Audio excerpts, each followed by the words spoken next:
What makes a powerful character so great? There's a particular archetype that appears in many anime. Let's just call it the strongest. You know, the Gojos, the All Mights. Characters that, at least for some point in the series, completely surpass everyone else in terms of their power and skill. They can act as a goalpost for other characters, or maybe as a mentor. Whatever it may be, it's something that pops up in most series. And the characters usually are relevant to the story somehow. Emphasis on usually. Because of that, the way these characters are written can greatly impact parts of the story, and greatly enhance it. The strongest characters act not just as foundations for other characters, but the actual series they take part in. Let's explore some of these characters, examples of strong characters done well, how they can elevate the story they're in, or how they can be fumbled in many ways. What makes this archetype so important and impactful, and what ingredients are needed for a proper example of this? Of course, there are countless examples of this across different series. I can't cover everyone here, so I'll take a look at some of my favorites from series that I know well and I feel I can analyze well. If I covered everybody, this video would be hours long. After all, the focus is more so on how to write this archetype, rather than picking apart each of these individual characters in depth. There would be redundancy at some point if we just went on and on. We only really need a handful here since we're just looking at certain aspects of them, instead of everything about their character. So if your favorite isn't in this video, that's probably why. There are also other characters who actually are the strongest, or very close to that, but it's not a huge part of who they are. So characters like that won't be discussed here. We're looking at characters who are blatantly framed like this, with that framing actually having some impact on the story. This isn't a power scaling video. So to sum it up, I chose a few characters that 1. I feel like I could do justice in covering, particularly from stories I'm very familiar with. 2. Characters that each have unique aspects to them, instead of characters that do things well but ultimately have a lot of similarities. And 3. Characters that have strength as a definite character trait, and not just an inference. We're not power scaling, and I'm not glazing my favorite characters or whatever. I mean characters that actually are symbols of strength in their verse, even if they've been surpassed, or aren't technically the strongest. If they're narratively framed to be the strongest, that's what we're looking at. Let's start with a modern popular example, one who is flat out dubbed as the strongest, and is already pretty iconic. Actually, 2 of them, Satoru Gojo and Sukuna, both from Jujutsu Kaisen, the strongest of today and the strongest in history. First, Gojo, a very obvious and contemporary example, dubbed as the strongest on multiple occasions. Let's start with the basics. For a character to actually feel like the strongest, we need displays of that. Every fight Gojo takes part in makes him feel like a force to be reckoned with. In JJK0, his first appearance, we don't get to see the full extent of his strength, which makes sense, it was a one-shot, and it wasn't focused on him. But we still get a good feeling that he's the top dog. Not just that, but he uses his power to help cultivate the next generation. His own experiences with power, that's what he uses to help the next generation, particularly Yuta in this part, as well as Megumi and Yuji later on in the story, among his other students. But in terms of him feeling like a vessel of physical force, we get a glimpse of that through his powers. The way he showcases his abilities and the types of fights he gets involved in, they all make him feel nearly unstoppable. Especially when we see his growth in hidden inventory, as well as learning more about his backstory during Shibuya. He actually feels like a force of nature. There's no doubt about his strength. We're told about it. We see it grow. We see it used in battle multiple times. He serves as a point of comparison for other characters. All in all, his strength feels tangible. But he also feels like a real person on top of that. Someone with the burden of immense strength, instead of just some character that is strong with no substance. So besides the actual displays of that power, it feels tied to who he is as a person. I made a video related to this topic and how his strength creates a sort of identity crisis. If you want a more in-depth look, I'd recommend that video. But in short, his personality and mindset feel like they're actually connected to his strength. Gojo's power has consequences. For him, for those around him, like Geto, and for the entire story, the entire world within the story. Literally, his power shifts the balance of the world. He's not just strong for the sake of it. His strength has a purpose. The whole reason Shibuya happened was because of it. Hell, it's arguably one of the reasons the entire story happened in the first place, considering he shifted the world as a whole. When writing a strong character, they should have some narrative purpose. If they're just an insta-win button, they're not compelling. They have to be an actual human, dealing with the consequences and responsibilities of that power that they have. And that's exactly how Gojo's handled. He's not just there to win fights and be unstoppable. He nourishes the next generation. He shows the downsides of absolute power. His existence causes problems to occur, but he still does act as a beacon of ultimate strength, and he feels like a force to be reckoned with. It's the perfect balance. And frankly, I feel like not enough people give him the credit for that. By the way, if you're enjoying this video so far, be sure to drop a like. It really does help the channel. Subscribe while you're at it too. Next up, Sukuna. Directly related to what I said about Gojo, and he's a unique case on his own. He sets a historical precedent. Not only is he a strong character actually present in the story, but we also hear of him as a legend, both a fabled powerhouse and now an existing powerhouse, which makes him a really interesting case in my eyes. In terms of all the characters I'm going to cover in this video, he's one of 2 villains. And of those 2, he's the only one that never actually redeems himself. Plus, he's also part of the protagonist for most of the series, which gives a unique angle. He's his own entity, but also is part of Yuji. So much of what he does is intertwined with Yuji's character. We see many JJK characters interpret strength or cope with it in different ways. Toji, Yoruzu, Kashimo, to name a few. Through them we get a sense that there's some sort of solitude that comes with power. It's a theme present throughout the entire story. But like Gojo, Sukuna is outwardly named as the strongest, a few times throughout the story actually, and he's a perfect representation of that archetype. Similar to Gojo, he personifies absolute power, as well as dealing with the themes and concepts surrounding that absolute power. With his reputation and how long he's lived, Sukuna knows everything about strength. It's basically all he knows. He uses his power to dictate his own life. He knows how strong he is, and because of that, feels he can do whatever he wants, and that satisfies him. Kashimo even asks him if that ever gets boring, living his life like that. But Sukuna enjoys it, living as the strongest, being able to kill and eat whoever he wants. It's enjoyable for him, and that's why he doesn't need love in his life. He understands it completely, but also knows he doesn't need it. I'm bringing up this aspect of him because this is another great way to write a strong character. One that understands the consequences of strength, one that's come to terms with it. A character falling into this archetype should know the implications of their strength. They should have a reason to use it. Whatever that reason may be, it's important that they can come to terms with it and exemplify or articulate it. It also plays into what I said about Gojo before. Sukuna's power ties into who he is and how he acts, affecting the cast, the world, and the entire story around him. The way he acts is because of his strength.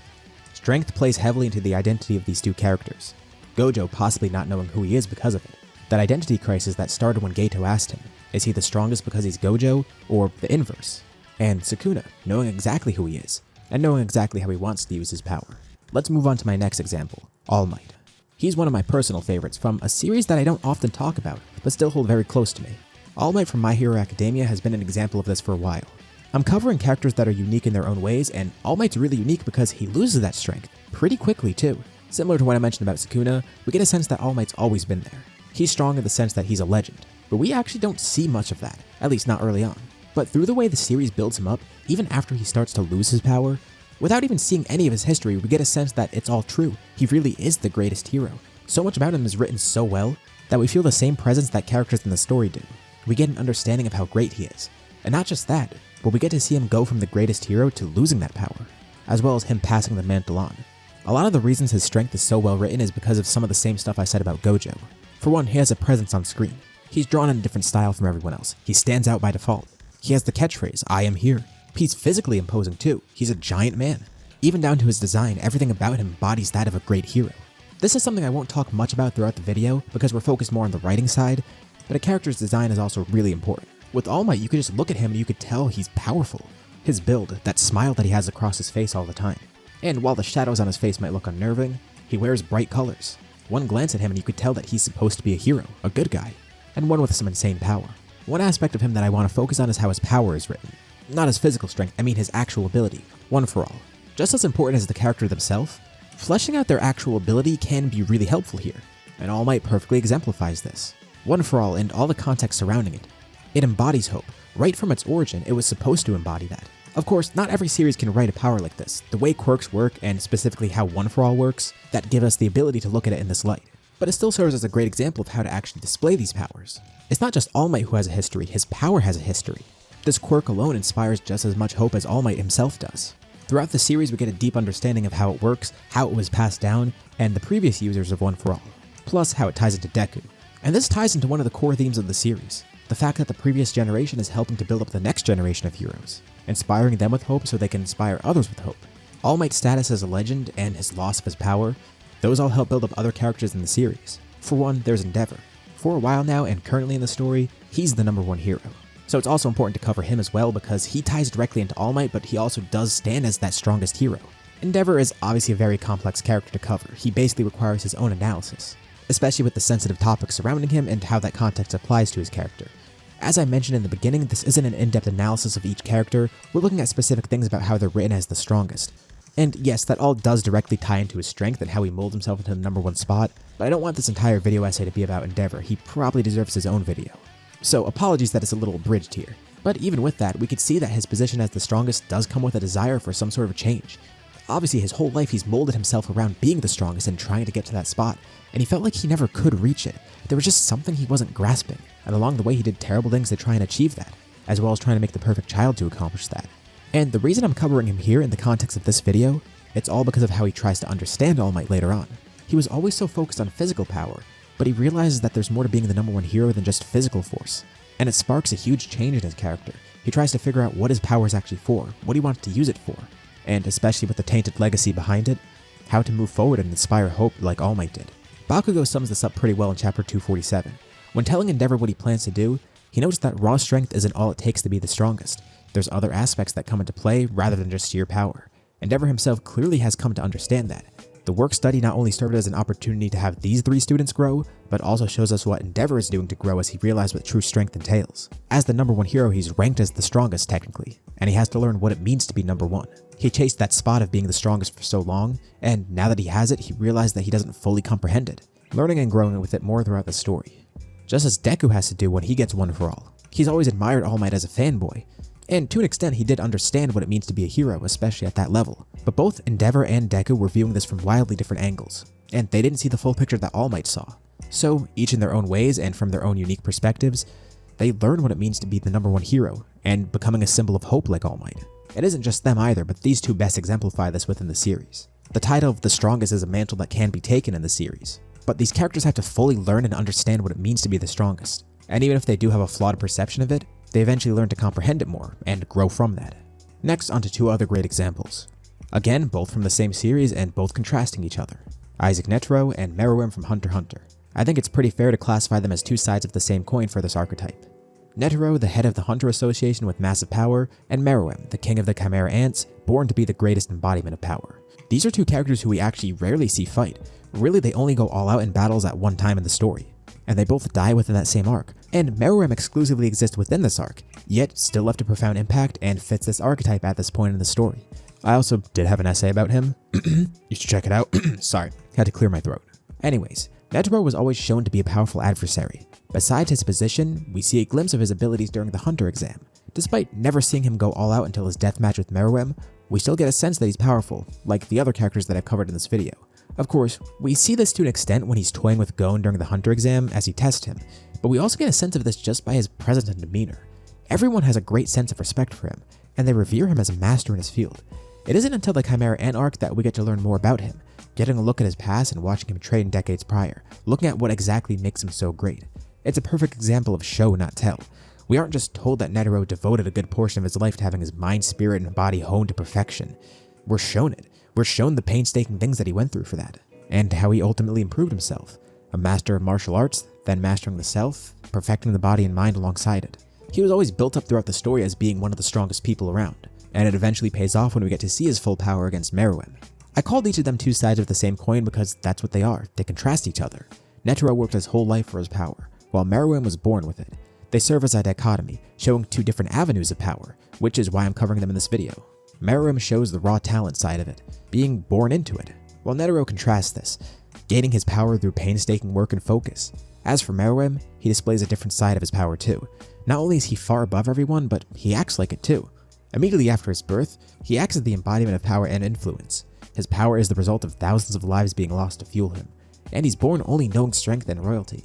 And yet, amidst his short life, he comes to learn that strength has corrupted him in a way. I go more in depth about this in that Meruem video. I'm not shamelessly plugging it because I want you to watch it, I'm recommending it because it gives more context if you want a full breakdown about this. In terms of how it relates to this video, Meruem grows bored with his gift. He has so much power and intellect that he can't really do much with it. He's just above everybody. He only faces his first physical challenge against Netero and his first mental challenge against Komugi. Both these forms of his strength are broken down against these opponents, and he goes through a rebirth, metaphorically and literally, realizing that with his power he really had no purpose in life, and strength doesn't give someone purpose, it's other things that give purpose. Beforehand, he was the king. He could have whatever he wanted whenever he wanted. He was royalty and the pinnacle of physical force. His case is unique, starting as the strongest and growing physically stronger too, yet rarely displaying his physical power and becoming more human as this happens. And he learns that happiness won't come from just being the strongest and being royalty. It comes from the little things. Ironically enough, the strength of smaller things is shown when he dies, being killed by a disease, this once powerful king being brought down by a microscopic entity. Power and happiness don't come from grandiose things, they come from smaller things. Each of them shows different avenues of how to attain power, and through Meruem we see how strength is broken down. When writing a character with such strength, this is a good way of looking at it, showing the faults of it and not just the upsides. Everyone I've covered so far pretty much embodies that. They show the upsides of power, but also the downsides of it. They understand the responsibilities and the consequences of their power.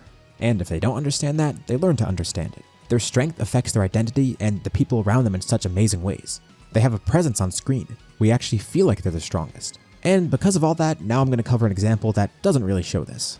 At least not in my eyes. Weirdly enough, it's from a character that I actually do like a lot. One who's entertaining for me and kind of does embody the same archetype, but has a lot of shortcomings when embodying that. Beerus from Dragon Ball. I like Beerus, I really do, but I don't think I'd say he's a good example of this. There are some good things about him, but none of what I like about him has to do with his strength and how he's portrayed as this archetype. When it comes to him fitting this archetype, I think he's an example of how to not write the strongest. Yes, I know technically he's not the strongest character in Dragon Ball, but I think he is supposed to fit that archetype really well, and clearly since his introduction he was meant to be this goalpost as the strongest for Universe 7, setting up a more expansive story and multiverse that we see in Super. And my issue with him isn't his consistency or lack thereof. Personally, I think his strength is actually relatively consistent because it's so vague. Rather, I'd say the issue for him is the fact that him being strong is never really explored. We don't know how he got there. We don't see him do much with that strength, outside of some scenes of the manga. He acts as a goalpost, but up until the Granola arc, it felt like he didn't do much to push people up to his level after his introduction. Goku was meant to be his rival, although Whis is the one to teach him, and Beerus just really sits there. Yes, he at least taught Vegeta and tied to his development somehow, but Beerus never really feels as involved in the story as he should. Not that he has to always be doing something and be in every scene, because he already pretty much is in every arc as is. In every arc of Super so far, he was involved in it somehow. Some more than others, but point is he's always there. But we never really feel a connection with his strength. We get brief glimpses of his power, but without the substance of the other characters that I've mentioned before. He's just there. We're told he's strong, we're never shown it.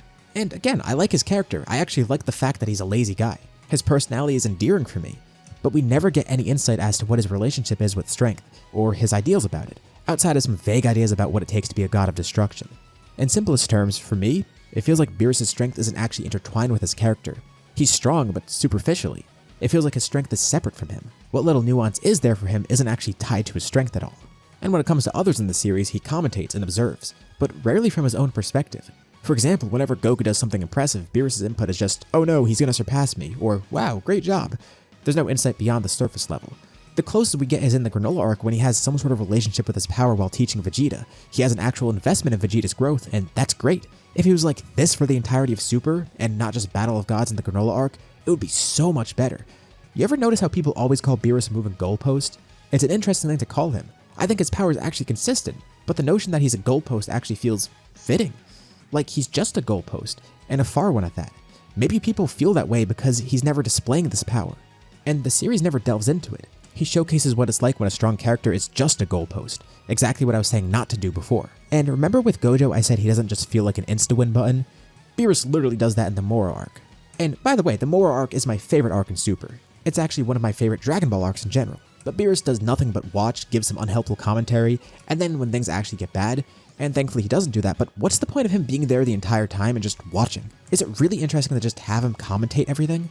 I don't want him to be involved in the fight. That would obviously ruin the tension, but he's handled so haphazardly here. He acts as that insta-win button that I mentioned before. It definitely feels like he's intended to fit this archetype, and that's what his role feels like, but the execution feels so lacking. We're totally strong, and we kind of see it sometimes, but never really in depth. The most he does is act as a safety net, insurance for the others, and undeserved insurance at that. Dragon Ball does have a good example of the strongest archetype though, Goku. And you could argue that he does serve as that archetype as the strongest of the series, but more so for the Z era of Dragon Ball. And obviously, out of everyone I covered in this video, he's the only one who's actually the MC as well, besides that brief bit about Deku. And I know I'm repeating myself a lot, but I actually made a video on this topic too. I'll also link that above. So I won't cover too much about him in depth here because, well, it's the whole point of that video. That's exactly what I'm trying to convey here. Weirdly enough, now that I think about it, I didn't intend for those videos I mentioned to be connected to this one. It just so happens that they are. Anyways, even Jiren stands as a good symbol of this in a way, which is obviously saying a lot because, as you know, Jiren isn't necessarily the deepest character, which I feel does work in his favor, and I actually do like how he's written. He's kind of a foil of Goku, and we get to see the actual relationship with his strength. So even though to some people it might feel like the bare minimum, it feels like more than Beerus. Side note, I actually really do like Jiren as a character. As flat as he feels, I think he portrays the idea of the strongest better than Beerus does. Because everything I said about Beerus, Jiren actually accomplishes better. But back on topic. Point being, in modern Dragon Ball, Beerus is supposed to be the symbol of that strength, and he's a definite, constantly present stand-in for that archetype. Strength shouldn't be a personality trait that exists in a vacuum. It can be a trait of their personality, and sometimes that's amazing, but only when it coexists with other aspects of the character as well as the story itself, not just an idea that stands on its own without any weight behind it. I think that pretty much sums up my thoughts on everything. There are so many unique ways to write a strong character, and there's so many different angles you could look at it from. Strength can introduce an identity crisis like through Gojo, or a character could completely come to terms with their strength, understanding exactly what they want to do with it, and having that influence their entire personality, like Sukuna. The strongest archetype could act as a symbol for all other characters, inspiring them or even literally passing the strength on, as All Might does. Or a character could try and comprehend what it means to be the strongest, like Endeavor or Deku. It's always beneficial to see how a character gets their strength, like Netero, or how there's some negative aspects with it and it's not really too fulfilling, like with Meruem. And at the end of the day, it shouldn't just be a trait that exists without any sort of nuance. If a character is just the strongest for no reason and never displays that strength, or has no relationship with it in general, what's the point of that power in the first place? As we saw with Beerus. I know there were a lot more characters I could have covered. Like a lot of people suggested Benimaru from Fire Force, which I just started, so I can't cover that here. But now I want to hear from you. Which character do you think serves this archetype really well? And it doesn't have to be an anime character either, it could be anybody. Someone from a video game, a movie, a TV show, anything. And what do you think about the examples I outlined in this video? I'd love to hear everyone's thoughts. As always, thank you all for watching, and I'll see you on my next video.